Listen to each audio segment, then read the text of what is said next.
And what's up, everybody? I'm back with another video game review. Today I am reviewing Mars Horizon, another one of the games on the Steam Jingle Jam bundle that I got last holiday season. If you want to get it for this holiday season, all you gotta do is join the Pringles and Company.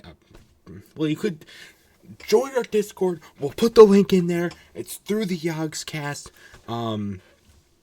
It's like $35, get a bunch of cool games with it, and it all goes to charity as well, so it's a really, really good thing, and if you've got the ability to do it, I would 100% recommend doing so, just because it goes to a good cause in the holiday season too, so go check it out. But Mars Horizon was one of the games on last year's bundle. I got a lot of thoughts on it, so let's jump right into it, shall we? First off, this was a pretty fun strategy game overall, I gotta say.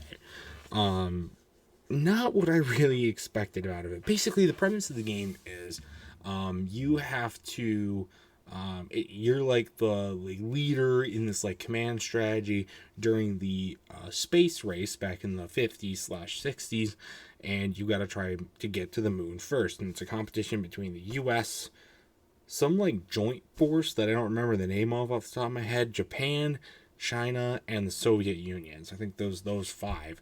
You pick which one you want to start as, and you want to be, and then you go on up against the other four. Which is cool because it has like a little bit of a history fact to it. I played a game similar to this at the Smithsonian Air and Space Museum in Washington, D.C. this last summer. Not this summer that we're currently in, at the time where this video should be going up. Maybe not. I'm talking about last summer, 2023. We went there, and there was like this cool like simulator thing. It wasn't really so much of the game. It was more of just a choose your own adventure kind of thing to try and get the correct like path to how the U.S. won the space race and whatnot. And so that's what it reminded me of, and so that was kind of cool, stuff like that. A little more interactivity in this one, though, obviously, because it's an actual game. But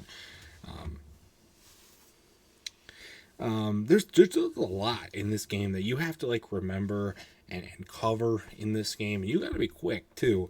It does a really good job, in my opinion, of putting it into perspective how like quick and intense the space race really was, and how like you had to be on your game almost the entire time, and how like important this was for the human race entirely, especially for like the United States and whatnot. I picked the United States for mine, so there you go. But so there you go. But it was cool, like being your own thing, and but it did get a little overwhelming at times, and trying to like cover everything like that. But it's really cool. So there's one part of this game though that really pissed me off, and it was like this thing where I had to complete like a side mission or something like that, and it's one of those ones where you had to get like a certain amount of like the red signal icons and another one of those like blue icon things, like light blue, and I would go and I would get the blue ones really easily. And I had like 4 turns. The first one I would spend getting all the blue ones. We were good. And then I would try and go for the red ones, right? And I needed to get 2 of them, and they would both fail. And so then I have to spend another turn after that to get more energy. But then the only reason I get energy is I have to spend the blue ones, so I get to my last turn, and I don't have anything.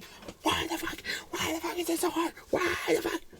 And there's another one where you have to get like purple ones along with the blue ones, right? And that one's like a piece of cake. But then I go back to the red one and it's still terrible. Why the fuck?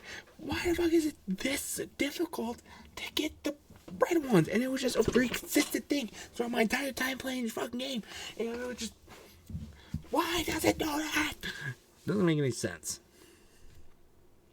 So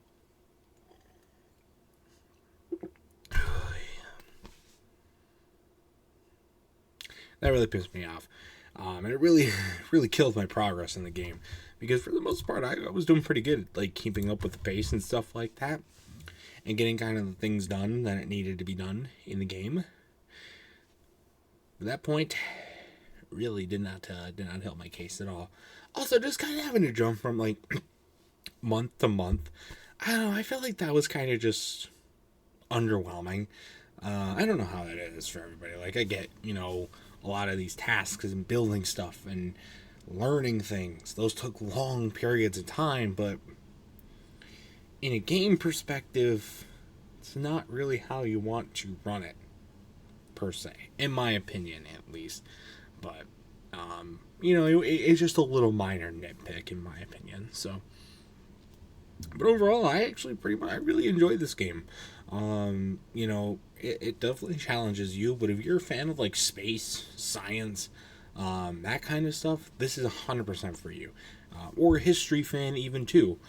Also, definitely for you. So, but that's going to do it. So my final score for this game. What is my final score? I probably have to give this a good 7 out of 10. Fun. Not super, super fun. But, I enjoyed it. So, it was good. But that's going to do it for this video. For this review. If you've ever played Mars Horizon, I'd love to know your thoughts about it in the comment section down below. And that's going to do it for this video as well. So stay tuned for much more amazing content, including more game reviews and other awesome stuff. Until next time, see you guys later. Goodbye.